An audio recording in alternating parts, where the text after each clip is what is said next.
invitation and introduction. I'm gonna go and try to share my screen, make sure you guys can see. Uh, that should be now in presentation mode. Looks great. Okay. Well, welcome. Hi again, and thanks for attending this webinar. I'm going to be talking about ocean wind waves in a changing climate with a particular focus in the Arctic region. This is part of our work at the Climate Research Division in ECCC, in which we try to understand better historical and future marine conditions to try to inform better climate change adaptation and mitigation strategies. This is the outline of the presentation. I was not entirely sure of the background of all the audience, so I'll start a bit basic about what ocean wind waves are and why they're important and why we study them, and then I'll go a bit more in detail in some more technical aspects about the historical changes and projected changes that are relevant for coastal applications, for example.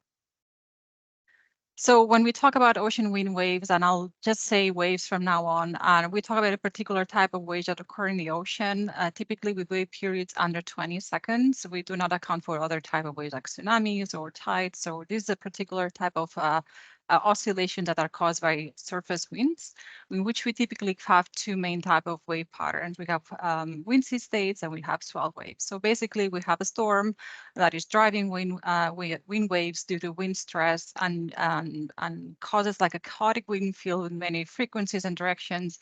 And then as these waves start to propagate, they generate what we call swell systems, which have longer wave periods. And the reason of that being like that is because longer waves travel faster and they are less affected by dissipation.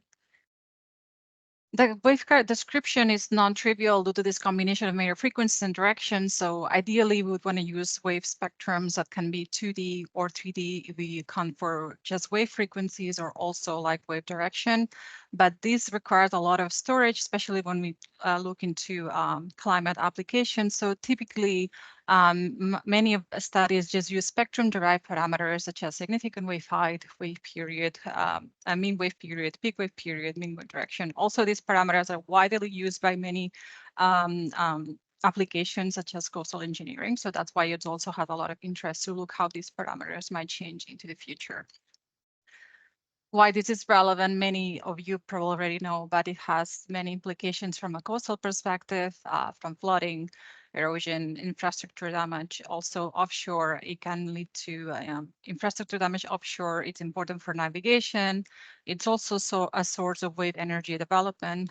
And also from an impact, from a climate modeling perspective and understanding of the Earth system, waves also play a role.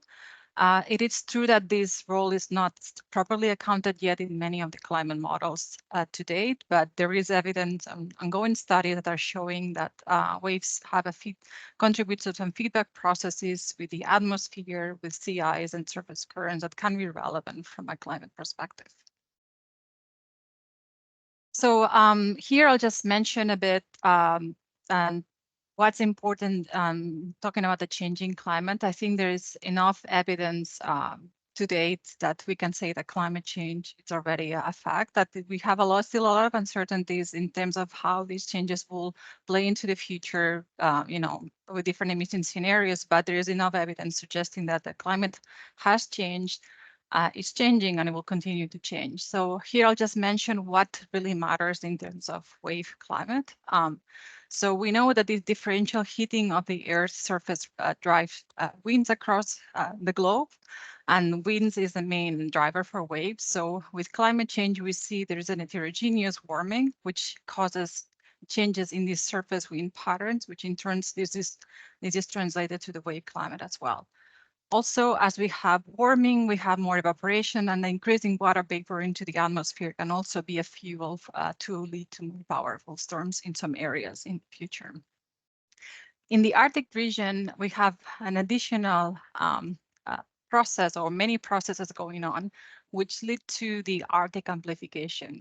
You probably are well aware that this is a very unique region. And we have seen, observed, and the projections also show that the Arctic is warming 2 to 4 times as fast as the rest of the planet due to many feedback mechanisms happening there. Some of the important feedback mechanisms is that we have Arctic warming that's leading to sea ice loss, This is leading to lowered albedo, and this leads to increase in absorbed solar radiation, which in turn leads to more warming and so on. Another feedback loop is that the Arctic warming leads to melting permafrost, which leads to decay of organic matter, which releases CO2 and methane into the atmosphere, which in turn contributes to further warming due to the increase of greenhouse gases in that region. So these are just some of the examples that can explain why in this region it's really a hotspot for climate change, which can impact waves, but also many other processes in this region. Also, there is ongoing research showing that there is some feedback mechanism between sea ice retreat and wind intensification, showing that there is some changes in the surface wind patterns in the areas in which we see sea ice retreat. And this is due to also some feedback mechanisms, such as the reduction of the surface roughness in the areas in which we have sea ice retreat. So for example, here I'm just showing some results from a recent study on the bottom right, in which the areas in which you see a higher decrease in the sea ice concentrations is also the areas in which you see a higher increase in surface winds, which then, of course, this has implications for the climate as well. So how can this all impact waves, and in particular in the Arctic region, in which we see drastic sea ice cover decline? We have observed 2 minimum sea ice concentration records in 2012 and 2020. So there's many processes here involved, and some of them are very trivial or obvious. Some of them are not as obvious. So the first process I want to highlight, which is perhaps one of the most obvious, is like we have new areas of water that are exposed to possible wave generation and propagation. So that leads to more waves in the Arctic region.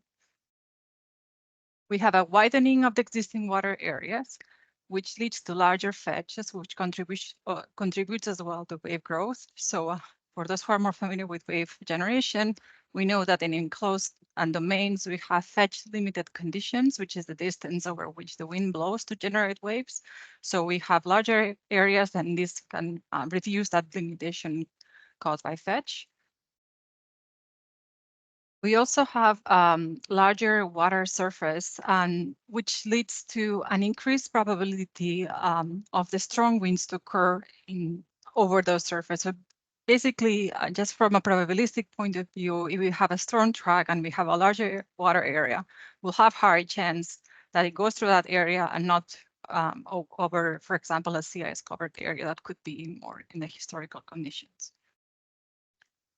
Also, we have a longer ice-free season, and waves become more exposed to stronger winds that might typically occur, for example, in the fall season that before were not relevant because it was sea ice covered. We have also more influence from swells generated in the Arctic propagating elsewhere, also swells coming from the Atlantic region, for example, just because we have a reduction in the sea ice cover.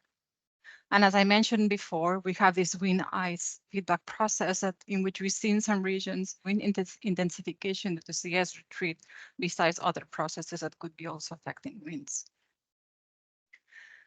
Put this all together with the information we have so far in terms of observations, which is not a whole lot. You know, the Arctic is a remote region, but to date, we have some observations from some buoys deployed at certain periods of time. For example, in the top right, there was a buoy deployment that shows some records of waves up to 5 meters in the Beaufort Sea close to Alaska, which have never been observed before.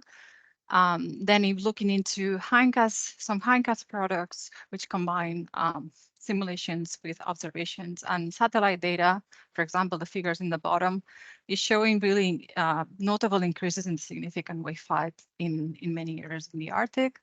We see more or less that the mean conditions have increased between 1 to 3 centimeters per year since the 90s, but the extreme conditions have increased up to 10 centimeters per year for the extremes, especially in the fall season. And one thing important to highlight here is if we decompose the waves into wind states and swell waves, we also observe the swell wave components also increasing significantly and besides the wind states, which is what we would expect from the processes I was mentioning before due to sea ice retreat. So having observed those important changes in the last few years or the last couple of decades, it becomes very important or to understand how this will continue to change as most climate models project a very drastic decline, further decline of the sea ice cover, leading to even to ice-free conditions in the summer likely to occur by 2050. So we want to understand how waves will respond to that future climate with even less sea ice conditions. To assess future climate, for those who are not familiar with that, we use the IPCC CMEP experiments as our starting point. They provide state-of-the-art information of future projections as a function of different emission scenarios. However, most climate models do not provide information about ocean waves. And that becomes a challenge because we really need to work with large ensembles to consider the main sources of uncertainty in these climate projections. We cannot really rely into single projections just with one model, one scenario, because there's a large spread of uncertainty, unfortunately, to this date, that we need to consider intermodal variability. We need to consider ideally different emission scenarios and also ideally different runs as well, because we have what is called the internal variability within the climate system. So given these challenges, has been let's say an international effort to develop wave projections at global and regional scales using different approaches. The first and maybe most common one is what we call the dynamical approach, which is using traditional physics-based numerical models based on the spectral energy balance equation. And with that, we were able to reproduce quite complex wave patterns, but obviously the disadvantage is that it comes with a large computational cost that makes the development of large ensembles quite challenging. This is why the second approach kind of came into play, which is a statistical approach. Here, basically, we try to find a relationship between wave parameters and some sort of atmospheric forcing proxies, sometimes related to surface winds, but also related to sea surface pressure, because and in some cases, we see the surface wind can be more biased in some climate projections. So that's why some people use sea surface pressure. And then this relationship is used to obtain future projections. Obviously, the advantage of this approach is that it's computationally inexpensive. Once the relationship is calibrated, it's really fast to generate projections, but it comes with also some limitations because it struggles a bit to project really complex wave patterns with lots of swell systems, for example, or here of interest, it has not really been applied in regions with sea ice effects, which is very crucial in the Arctic region. And lastly, I want to mention some third approach, which I think is still kind of a bit of under development, but it's very promising, and we work our team as well to develop in the last few years, which is the machine learning approaches, which basically it's like an extension of the statistical approach in which we use more complex algorithms to try to capture these more complex sea states. Here, I want to mention that most of these efforts have been developed in the framework of the CoP project or community that was mentioned earlier. This community was established about 10 years ago as a result of this challenge and this need to develop, wave projections in the climate change context. And one of the main goals that this community has is to foster and support determination of better knowing the effects of climate change and variability on the wave climate, and also account for the feedback influences of waves into the coupled ocean atmosphere climate system. Here, just want to highlight some of the achievements in the framework of this project or community in the last few years that I think are quite relevant to mention. There was the development of the first large ensemble of wave projections that's based on CMEP 5. And recently, we developed the first review of wind wave climate changes and their impacts, which tries to put together all the knowledge so far from global projections, but also from some regional studies, and to try to understand at a basin scale what's most relevant in terms of wind climate changes and how to relate this a bit with some coastal impacts experienced in the last few years. So I'll focus on the Arctic region, but I just want to briefly mention, for example, what we see at global scale. So we see there's a projected increase of the significant wave height in the tropical Eastern Pacific and in the Southern Ocean. And then we see a significant decrease in the mean wave height in the North Atlantic and North Pacific. There's more uncertainty for the extremes though, which I'm not showing here. But what I want to talk about here is that, as you can see, all the high latitudes, including the Arctic region, are missing out from this figure on the left, which is the global picture. And that's because at the time the decision was made to exclude those areas because some of the ensemble members that were generated did not account for sea ice effect. So unfortunately, that was not accounted for at the time. That will be changed in the ongoing effort that exists nowadays to do the new large ensemble based on CMEP6, which is an ongoing effort at this point. But at the time, so what was done is to generate a smaller sub-ensemble for the Arctic region, which is some part of the work I led myself to have with a smaller ensemble, but still have some information of what is going on in the Arctic region. And we see that the changes for the mean wave height are really notable there, because basically we are in some areas we're going from close to zero or very weak mean wave climate into having, waves exposed to winds and, a drastic change there. Before moving into the Arctic wave projection, just want to highlight here, why is it important to have large ensembles?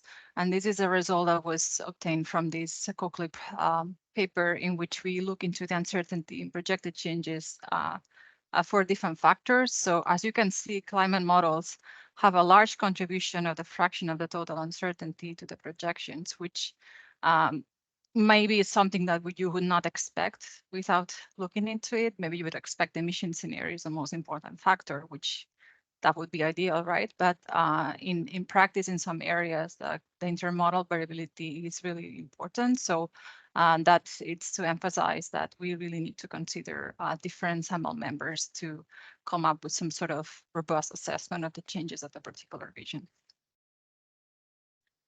So here, I'm explaining a bit more details how these wave projections were obtained in the Arctic region. That was some work I led a few years ago, and that's using the dynamic approach I was mentioning before. Use WaveWatch 3, and that was forced with 5 CMEP5 models.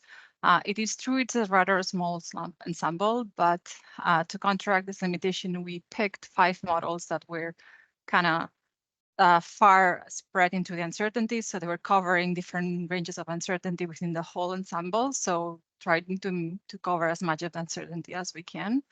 The simulations were done under the RCP 8.5 scenario. I'll talk later at the end of the presentation a bit, about commenting a bit of the emission scenarios, but that work was done under this more conservative emission scenario.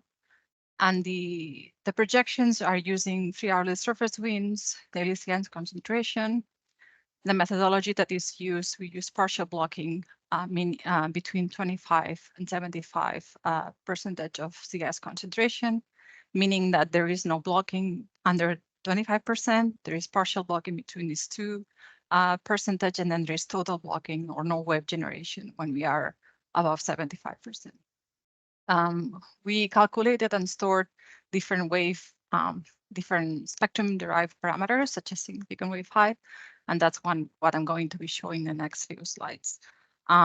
Just mentioning the grid that we use led to a resolution between 12 to 25 kilometers, and that's using spherical multi-cell grid that allows for merging of cells and therefore increasing the resolution at desired areas, and also merging of resolution as we get into close to the North Pole to not have limitation for the time step used in the modeling approach.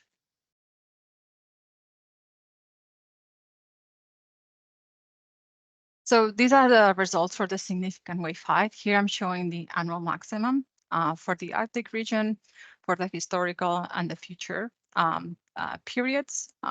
As you can see right away, the pattern is clearly different. In the future, we go from close to zero waves into waves that can exceed 4 or more meters. If we compute the differences, we see there's a statistically significant robust changes in a large part of the domain, with an increase up to 6 meters offshore and an increase up to 2 to 3 times along the coastlines. And then another interesting point about these projected changes is the changes in the seasonality. So here we look into what is the month of the year in which we are experiencing, in average, these annual maximum, which can be handy for, coastal applications or other applications to know where we can expect the worst in a way. So what we see is that there is a shift in the seasonality in some areas between 1 to 2 months delay. So for example, in the buffer C, and the historical period, the mean month where this highest wave occur is around September, and then moves into November, which makes sense considering this lengthening of the ice-free season I was mentioning before. And if we look into more detail into the buffer C month to month, so in the top figure, I'm showing the monthly average of these monthly maxima. The bars are for the historical and future conditions, respectively, in blue and in pink. And you can see that the peak moves from September to November, in which you have really large increases. And that corresponds, if you look at the month of November, of a combination of a drastic decline of the sea ice concentration plus an increase of the wind speed as well, leading to really important increases in the significant wave height.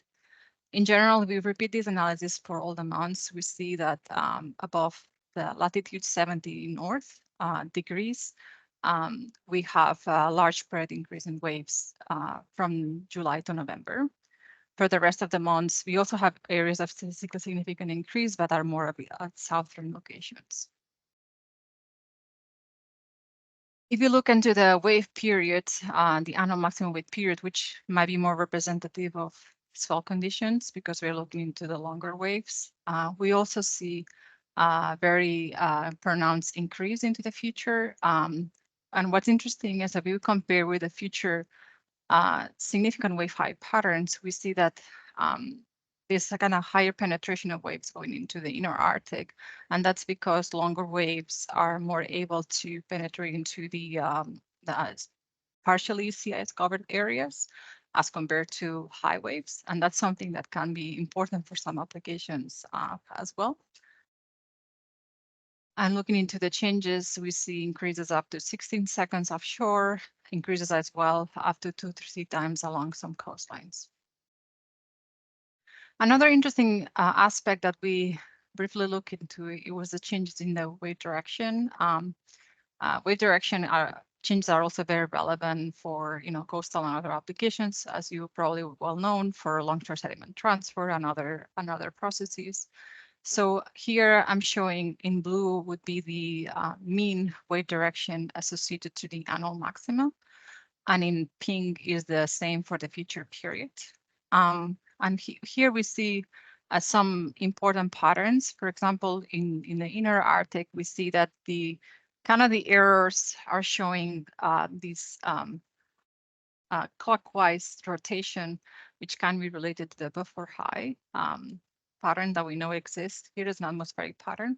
But we compare with the pink arrows, which is the future projection, we see that there is a slightly counterclockwise rotation in some locations, indicating that perhaps this anticyclonic motion is being weakened into the future, which has been noticed in some articles showing that maybe changing the sea surface pressure can weaken this circulation in the inner Arctic. Obviously, as you can see, the mean wave direction is not entirely perfect into this motion because wave direction is influenced not just by wind direction, but then we have processes like refraction as well. And here, that's why I'm showing the bathymetry, in which, for example, the Siberian continental shelf, so it's really affecting the wave direction there as well as we get closer into the coastline. And then in the Atlantic side of things, we see the opposite rotation. We see like a cyclonic rotation of waves that can respond to extratropical cyclones that are moving to the Arctic region.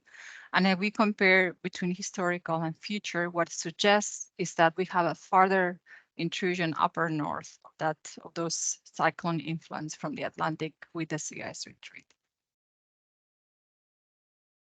So moving into coastal hazards, here we did an assessment trying to look into indices or proxies that can explain inundation and erosion. It was not a computing exactly coastal erosion or coastal inundation, which has to be done properly at a much smaller scale. But the idea is to see the potential of waves to erode more or to inundate more as compared to the historical period. So the first process for inundation was this wave setup formula derived from Stockton formula. So we just look into let's say, the wave contribution from that, not accounting for any change for any beach morphology characteristics. And then we use this index that accounts for wave height and wave period. And then the other process is the erosion caused by crushed sediment transport when we have a storm. And we use another index that was published in the literature that basically account for the ratio between wave height, wave periods, and also account for storm duration. We computed this for the historic and future conditions, and then we performed extreme value analysis using the peak over threshold method to look into the probability ratio and magnitude ratio associated to 20-year return period events. This was a compromise, not looking into very extreme events because we know the time series we begin with is rather limited, but still can give us an idea how the extreme events might change into the future. And then with this probability ratio, we're looking into how much more likely a 20-year events will occur into the future. With a magnitude ratio, we look into how much more intense a 20-year event in the future is compared to a 20-year event in the historical period.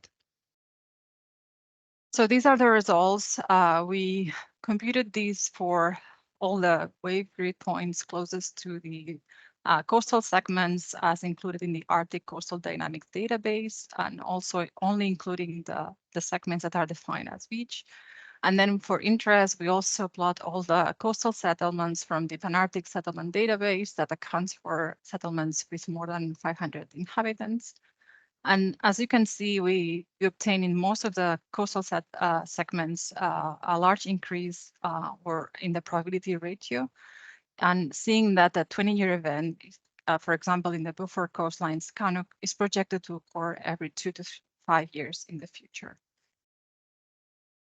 If we do the same for the magnitude ratio, we find that it seems that the erosion is projected to increase more than flooding using this particular proxy. And that's probably because in the erosion, we account as well for the storm duration. But in any case, they both show large increases up to 1.6 for flooding and between 1.4 and 2.5 for erosion. Here, I just want to mention that this is projected to occur in an already vulnerable Arctic coastline. Just wanted to show some results from existing literature showing that we have really large increases, really large coastal retreat rates in some of the coastal segments along Canadian and also Arctic coastlines. And also some Arctic settlements have been exposed to severe storms recently, leading to flooding, erosion, threatening homes and infrastructure, or even freshwater reservoirs. And that's an example in the picture on the right in a storm in August in 2019 in Tuktoyaktuk in Canada, in which there was such an impact. So that's just to highlight that projections are on top of some already concerning situation in some areas. Now moving into the regional statistics, I thought that this can also be of interest for offshore applications on offshore hazards, for example, shipping or other developments, offshore operations. And that also was motivated by a study that was looking into the correlation between winds and waves in the whole region, or just like at a grid point level, and also to try to better understand what are the drivers that are more important. We know that winds and sea ice are, main drivers, but what is the relative importance of it driving? So trying to understand what processes are important into these future changes. So we divided the domain into different regions following the different Arctic seas, and then we split also the Arctic inner ocean into two parts, more the western and eastern part, which are more or less influenced by the Atlantic, basically. And then we computed the changes in the regional annual maximum significant wave height for each region. So here I'm showing the bars, the historical and the future estimates of these statistics for each region. And then in asterisks is showing basically the areas in which we have a statistical significant increase, which I'm showing here in red. Basically, all the inner Arctic and higher latitude seas are experiencing a statistical significant increase in the regional maxima in those areas. And then we did a similar computation, but instead of looking into the significant wave height, we look into the fetch associated to that significant wave height. So basically look into the regional maximum significant wave height, and then look into the wind direction, and then following that wind direction along and computing the fetch to the closest coastline location or sea ice cover location. And interestingly, we see that the changes in the fetch associated with the extreme conditions follow very closely the changes in the regional maximum wave height, which indicates there's a strong influence in the increase of fetch conditions into explaining part of this growth for these annual extreme conditions at the regional level. Also, we look into the location of these extreme conditions, and we saw location spatially and also like a temporal location, seasonally speaking. As I mentioned before, we also see a seasonal shift, very similar to what we did before when we were looking at grid point level. And in terms of spatial distribution, we calculated the centroid of these locations where you have these regional maxima. And we see that above the latitude of 17 degrees north, we have a shift towards northern locations of these regional maxima. So basically, the most extreme conditions are happening farther north in these high latitude areas, which makes sense considering the sea ice retreat. To further understand the role of wind and fetch, here we perform an analysis at regional scale again. So these are the trends relative to a historical period for the regional significant wave height. And here you can see the areas that are exhibiting larger increases, relatively speaking. If we do the same for the wind speed, accounting for the power to influence, because we know that wind states have this kind of relationship, we see a similar pattern, but still we see that the wind alone cannot explain the changes in the wave heights. So it's only after accounting for the fetch influence, which we did. I don't know, we are familiar with the curves of wave growth as a function of fetch, which basically tells you as you increase fetch, you have a larger wave growth to a point in which stabilize, that it doesn't matter anymore if the fetch increases. So if we account for this fetch factor into the equation and we compute the trend with this factor, we find a trend that's much more closer to the trend we observe for waves. Obviously, there's more factors not included here. Swell is not included in here, but it's already telling us that in most of the regions, more in the inner Arctic, it's a combination of changes in wind and changes in fetch that are explaining a large portion of the increase in the wave heights there. The same with the monthly. I'm not going to pay a lot of attention here, but we repeated this at monthly scale, and we see again that these increases are very similar between wave height and wind after we account for fetch conditions. And then the last factor that we investigate to see whether it was not relevant is that, remember when I was talking about all the processes that are relevant in the Arctic, I mentioned that just because we have larger areas, we have a higher chance of stronger winds to occur over larger areas. So how do we estimate this quantitatively? So that was as a result of looking into the trends of the wind speed for water areas only and for all areas. And we see that in water areas, we have a larger increase. So here I'll just go briefly, but basically we use a probability theory in which you can calculate the increase in annual maxima process by the fact of having more repetitions or more chances for this maximum to occur. So this was assuming a Rayleigh distribution and is a function of this n parameter, in which n is the number of repetitions, and here can be interpreted as the number of grid points over the time window of interest, which is the month here.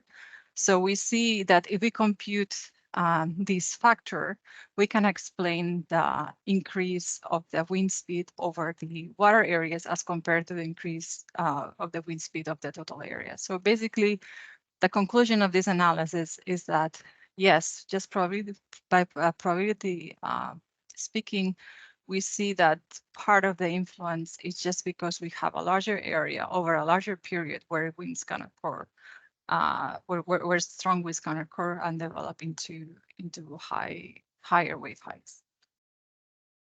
So I don't know what the time is, but like I have a last slide showing some ongoing work that I thought it would be also relevant using CMEP6 driven projections. And that's work is focused on Canada, which also includes part of the Arctic region.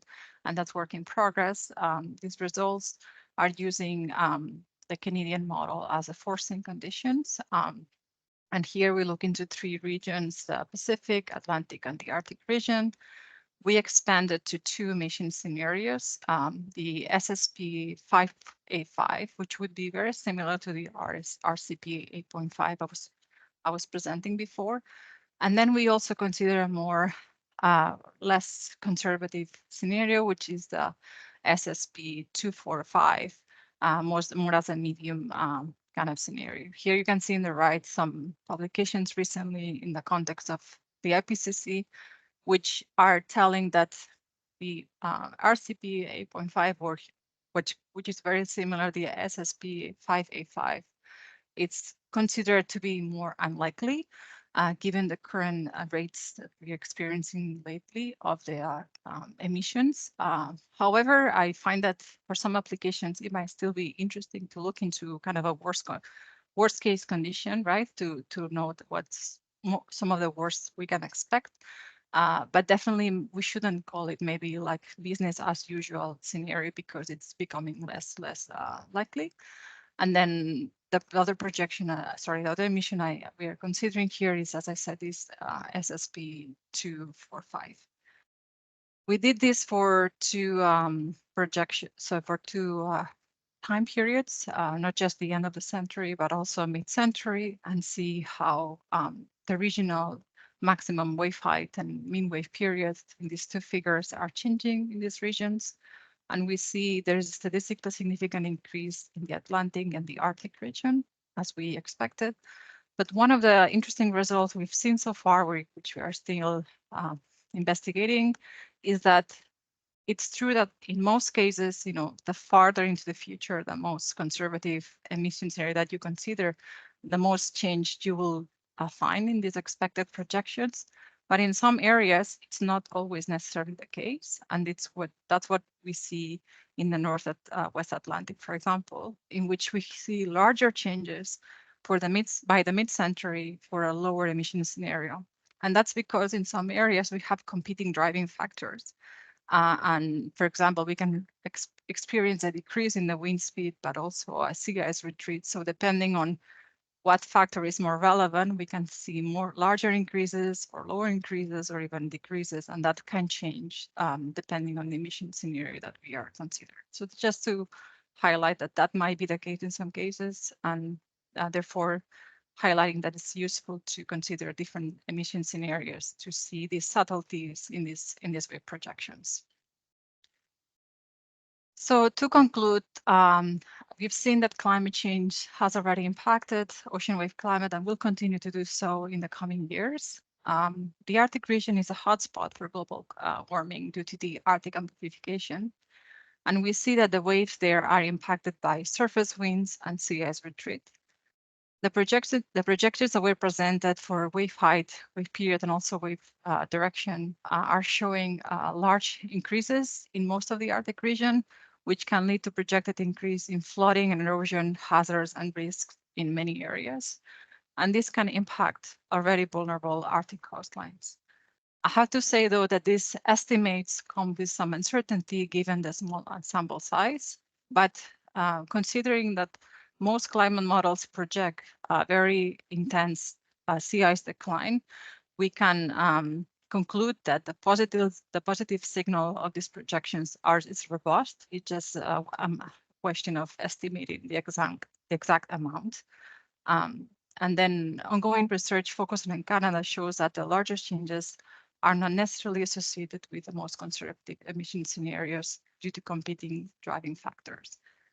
And just to finalize, some limitations and ongoing future work related to this. So we need to include more and improve climate models, which is part of the work we are currently working on, and also more emission scenarios at higher resolution. And ideally, I believe that combining this with machine learning efforts can help to increase the ensemble size.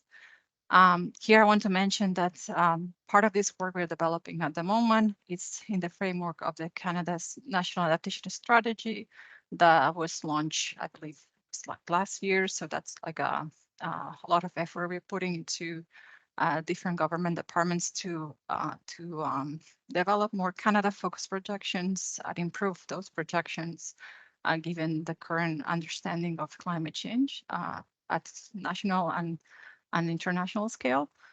Another aspect that I think it's important for future work is to include more realistic sea ice parameterizations. As I mentioned earlier, this work and most of the existing work is based on rather simplistic approaches, which kind of makes sense because we have a very simplistic, not simplistic, but we have a limited understanding of how sea ice conditions will change into the future. But at least I think one next step we can do is to also consider the sea ice thickness and not just the sea ice concentration. And then finally, just have in mind that waves are just one part of the equation of what matters at coastal for coastal impacts, for example. And now we have ongoing efforts to put this together with other marine drivers, including sea level rise, storm surges, and tides, and feedback mechanisms, because there is evidence in some parts of the world, very, very shallow waters, that sometimes the feedback mechanisms can be as important as a climate change driven mechanisms. So for example, you can have changes in the ocean wave conditions that are driven by sea level rise, for example. So looking into these feedback mechanisms, we think it's quite relevant as well to have a more accurate picture of how ultimately all the drivers affecting the coast are going to change into the future. So that's what I had prepared for today. Thanks for your attention, and please ask any questions or comments are also welcome. Thanks. Thank you very much for a great presentation. Yeah, so if there are any questions, please raise your hand and then we can go through them. We do have a couple of minutes before the hour, so we definitely can have some questions. I mean, while we wait for the questions, I also have a question for you. So I was wondering, like, how do the uncertainties compare from the model results between the Arctic region and the other regions that you have modeled? Are the uncertainties comparable, or is there much more uncertainty in the results that you have in the Arctic region? As we have a smaller ensemble in the Arctic region, that the comparison would not be totally fair at this point, but we have evidence suggesting that the Arctic region, there's more uncertainty because there's more complexity. So in a way, there is a more robust signal because, you know, the sea ice decline, it's very strong. So the signal is very robust, but there's uncertainty in the estimates. Whereas in other regions of the world, sometimes we are not even sure about the signal of change. So I guess it depends what you're looking at. But I guess my conclusion is there's more robust understanding of the signal, but the particular estimates can be quite can be more uncertain compared to other regions because of a number of factors I mentioned. We have a small ensemble. We have a simplistic sea ice parameterization, which we know there's some studies suggesting that this can lead to some uncertainty as well. So I guess, yeah, I'm not sure if this is answering your question, but yeah, it's hard to at this point to provide an accurate number of change. But I think the science that we have so far is enough to kind of warn that this is going to change with a notable amount. It's just we don't know for sure how much. All right. Let's see. Don't see. There's one question from Gavin. Hi, hi, Mercè. Thank you. That was a great talk. Just wondering if you could expand a little bit on what is happening with the Beaufort Gyre, what you think what that might mean for waves at the coast and for the coastal current, which is currently counter current. Sort of trying to predict the future. Yeah, I can talk about this a bit. I mean, I'm not an expert from an atmospheric perspective, but I read a lot of articles suggesting that we had some collapsing of this circulation some years ago, and that the future projections could lead into collapsing or maybe weakening of this circulation. Mostly what I was trying to show here is that the future wave projections are showing kind of suggesting that this is actually the case, that there's a weakening circulation there. From a wave perspective and coastal impacts perspective, I can see we have some rotation in the mean waves associated to strong conditions that can have an impact locally, and the impact that will have locally will kind of depend also depending on the coastal segment orientation and things like that. So I don't think there's necessarily like a one uniform impact everywhere derived from that process, but it just like to highlight, okay, we are seeing some important changes in the direction that this needs to be considered at local and regional scale, and how these will impact there, it might depend on the local conditions. But definitely, yeah, you're right, there's a lot of other implications that I'm not that much of an expert myself, like with currents and atmospheric patterns that can influence the flow of fresh water or changes in salinity and temperature that go beyond what the mere impact just on wave directionality for sure. Yeah, thank you. The implications for the sediments in the Mackenzie plume, and yeah, that's a really interesting idea. Thanks. Awesome. So we have Phil, who has his hands up too. Thanks, Joseph, and thanks for the great presentation, Mercè. I really appreciate the work that you've been doing there. Just wanted to pick your brain a little bit on some of the other marine drivers, like the storm surge, and the effects that changing sea ice dynamics and will have on storm surge, and then the feedback that might have on waves. And should we be thinking about incorporating that into our modeling for coastal vulnerability studies? And if so, what are your suggestions on that? Yeah, I mean, definitely, I would say the ideal scenario in the future is to consider all the factors all together, considering the feedback mechanisms, but I understand that we might not get there just yet. And I have been involved in some storm surge studies, mostly at historical for the historical period, and we see in some areas that we see an increase in the storm surge, also due to sea ice retreat as well. But yeah, definitely this can play a role when we put all together, because storm surge is also very sensitive to the depth of the water. So if this changes because of sea level rise or all these interactions all together can change the ultimate water level elevation that we may have than compared to if we analyze it separately. So yeah, my recommendation definitely is eventually having future projections of surge and waves and sea level rise all accounted together, and see how these impacts at regional to local scale, because it can change than when you're doing this separately. Like, as I mentioned before, sea level rise changes the water depths. This can lead to higher waves reaching the coastline because they don't break as soon as without the sea level rise. This can also impact storm surge, sometimes increasing, but sometimes also decreasing depending on the water depth as well. So definitely, I think that's an important step forward to have a better understanding of the changes at the coastal level. Great, thank you. Lots going on there to figure out. All right, thank you guys very much. We are at the hour. So again, big thank you to our presenter, Dr. Mercè Casas Prat, for the very interesting talk. And thank you all for joining today.